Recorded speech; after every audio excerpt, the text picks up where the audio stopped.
활용하면은 어렵다는 생각이 드는데 이번 단원도 어렵습니다. 1차 방정식 활용, 문제 푸는 순서. 친절하게 문제 푸는 순서를 잘 설명해 놨습니다. 첫 번째, 문제를 잘 읽고 구하는 값을 x로 넣는다. 두 번째, x를 사용하여 등식을 만든다. 만든 등식은 방정식이에요. 방정식이고 이 방정식을 풀면은 됩니다. 근데 푼다고 그게 답이 아니라 x값을 구했는데 그게 문제가 원하는 답이 아닐 수도 있죠. 문제가 원하는 답을 한 번 더 찾아야 되죠. 이런 순서대로 풀면 문제가 다 잘 풀릴 것 같은데 실제로 그렇지는 않습니다. 여기 표를 보면은 아까 설명한 것들이 표로 간략하게 그려져 있는데요. 문제를 잘 읽는다.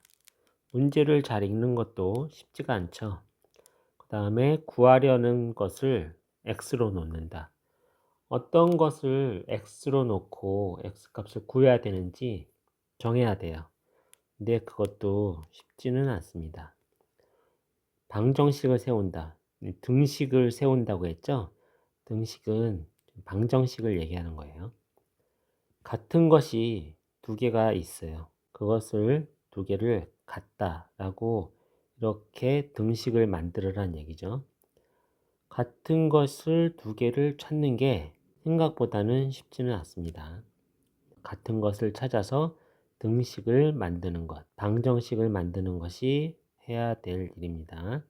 방정식을 세웠으면은 방정식을 푸는 것 자체는 상대적으로 좀 쉽죠. 다른 것보다 좀 쉽습니다. 그래서 방정식을 푸는데 방정식을 풀어서 x값을 찾는다고 해서 그게 답이 아닐 수도 있어요.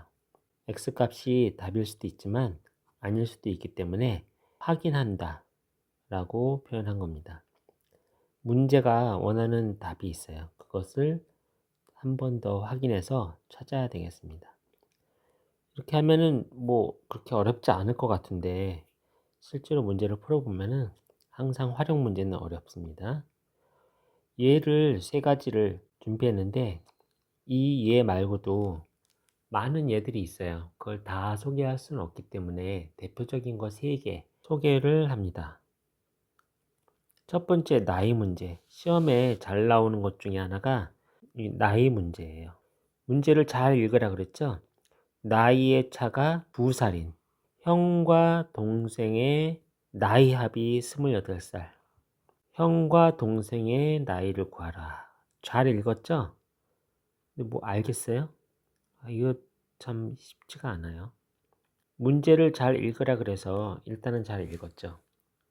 그 다음에 해야 되는 거는 구하려고 하는 값을 x로 넣는다. 지금 뭘 구해야 되죠? 형과 동생의 나이를 구해야 되죠? 그러면은 무엇을 x로 놓을 건지 정해야 되는데 여기서부터 쉽지가 않죠. 구하려고 하는 값을 x로 놓는다. 지금 형과 동생 둘 다 구해야 되는데 어떤 걸 x로 놔야 되죠? 이 둘 중에 아무거나 하나를 x로 놓으면 됩니다. 여기서는 형의 나이를 x라고 놨어요. 그렇게 되면 동생의 나이는 어떻게 알 수 있죠? 문제를 잘 읽으라 그랬잖아요. 문제 안에 나이 차가 2살이라고 했죠. 동생의 나이는 형의 나이에서 2를 뺀 x-2가 동생의 나이겠죠. 문제를 잘 읽고 이 내용을 파악을 해야 되죠. 형의 나이를 구하고 싶어서 x로 놓으면은 동생의 나이는 자동으로 알 수 있게 됩니다. 그래서 여기 써져 있는 대로 구하는 값을 x로 놨죠. 여기서는 형의 나이를 x로 놨습니다. 두 번째, 같은 것을 찾아서 등식을 만드는 거예요. 등식. 뭔가 똑같은 게 두 개가 있기 때문에 등식을 만드는 거예요. 형이 x살이죠. 이 문제를 잘 읽어보면 같은 게 뭐죠? 동생 나이 더하기 형 나이 합한 게 28살, 28살하고 같아요. 동생 나이 더하기 형 나이랑 28이랑 두 개가 같습니다. 그게 여기서 말하는 같은 것을 찾으라는 얘기예요. 같은 걸 찾아서 이렇게 등식을 만들면 형 나이랑 동생 나이 합치면은 형 나이는 x죠. 그 다음에 동생 나이는 x 더하기 2입니다. 그 나이 합친 것이 28하고 같다는 거죠. 그래서 등식을 찾아서 식을 쓴 다음에 그 다음에는 이 식을 방정식을 풉니다. 그러면 x 값을 알아낼 수 있죠. 푸는 거는 생략하겠습니다. 그래서 여기서는 x 값이 15가 나왔네요. 마지막으로 x 값은 15가 나왔는데 문제가 원하는 값을 찾아야 되죠. x 값은 형의 나이를 x 값으로 했기 때문에 형의 나이는 15살이고 동생의 나이는 13살이 되겠네요. 그래서 형 나이는 15살, 동생의 나이는 13살. 이게 답입니다. 이번엔 거리, 속력, 시간 문제. 이것도 매우 중요한 문제입니다. 이 활용 문제에서 이 문제가 제일 중요한 문제죠. 이 문제를 풀기 위해서는 한 가지 공식을 알아야 되는데 속력과 거리와 시간 간의 관계를 아주 잘 알아야 돼요. 여기 속력이라는 것이 단위 시간당 간 거리예요. 시간분의 거리죠. 시간분의 거리라는 이 식을 알고 있어야 되죠. 근데 이거 하나만 알고 있어야 되는 게 아니라 시간은, 거리는 세 가지 식을 다 알고 있어야 돼요. 속력과 거리를 알면 시간을 구할 수 있어요. 시간이 필요하면은 속력분의 거리를 구해서 시간을 구해야 되죠. 이 세 가지 식을 기본적으로 잘 알고 있어야 그것을 이용해서 문제를 해결할 수 있습니다. 문제를 잘 읽어보라고 했죠? 문제를 잘 읽어보세요. 물어보는 거는 올라간 거리와 내려온 거리를 구하라. 이것을 물어보는 거죠. 문제는 잘 읽었는데 이게 무슨 말인지 쉽지가 않죠? 일단 해봅시다. 올라간 거리를 x로 넣는 거죠. 구하고 싶은 것을 x로 넣어야 되는데 지금 올라간 거리와 내려온 거리, 일단은 올라간 길을 x로 놨어요. 그러면 내려온 거리는 어떻게 구할 수가 있을까요? 이것도 문제를 잘 읽어보면은 올라간 거리보다 5km 더 간 거리, 이게 내려온 거리예요. 올라간 길보다 5km 더 먼 길을 갔다고 했죠. 그래서 올라간 거리 x, 내려온 거리 x 더하기 5. 거리는 이제 다 알았어요. 두 번째, 같은 것을 찾아서 등식을 만들으라고 했는데 여기서 같은 게 어디 있을까요? 잘 찾아보세요. 같은 것을 찾아서 는으로 등식을 만들으라고 했어요. 찾았나요? 찾기가 쉽지가 않습니다. 아까 소개한 공식 3개를 이용해서 문제를 해결해야 되는데 여기서는 시간은 속력분의 거리, 속력하고 거리를 알면은 시간을 구할 수 있어요.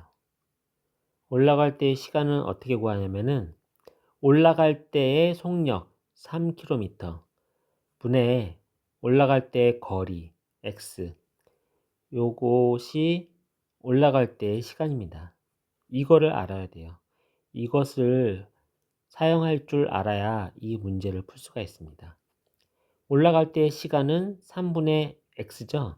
그러면은 내려올 때 시간은 어떻게 구하면 될까요?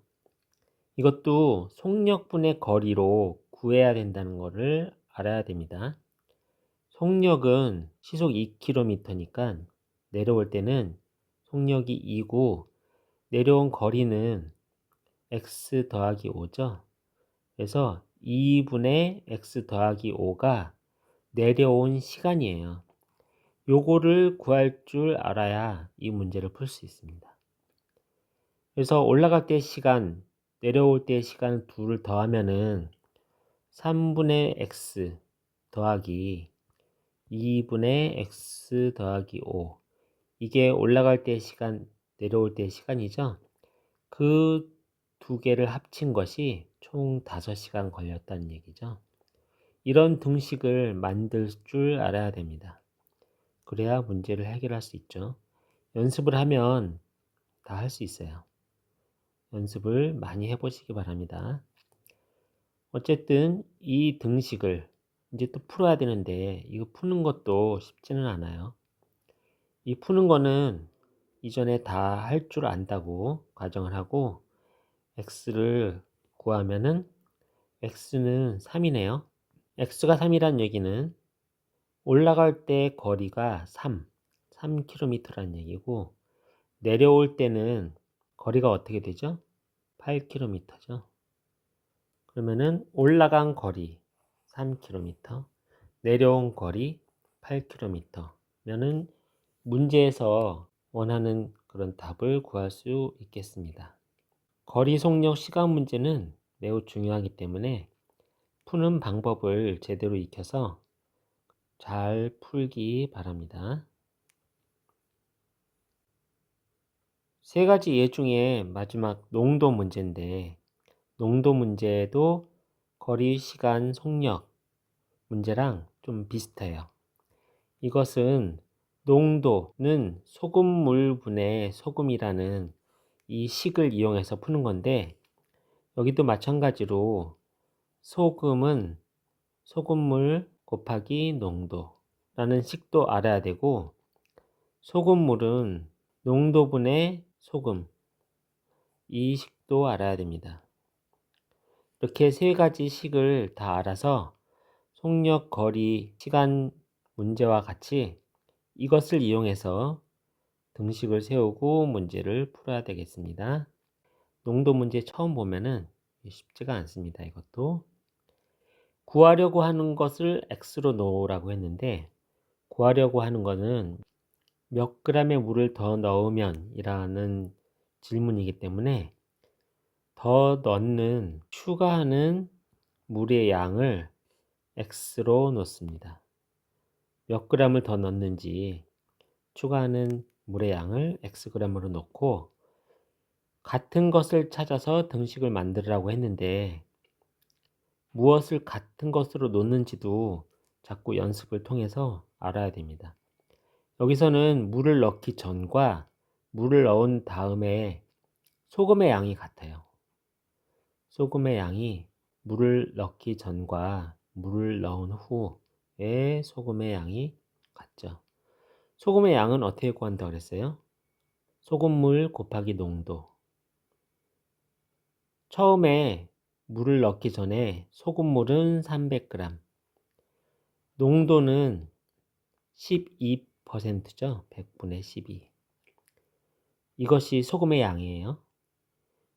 물을 더 넣은 다음에 소금의 양은 300g에 물을 x g 넣었어요. 그래서 물의 양은 300 더하기 x예요. 그 다음에 농도는 100분의 5가 되겠죠. 이렇게 되면은 이쪽은 소금의 양, 이쪽은 소금의 양인데 두 소금의 양은 변하는 게 없어요. 물만 더 넣었잖아요. 그래서 이런 식을 쓸 줄 알아야 됩니다. 이런 식을 사용해서 문제를 해결해야 됩니다. 방정식을 푸는 방법은 다 안다고 가정하기 때문에 여기선 생략을 하고 요 x가 420이네요. 추가하는 물의 양은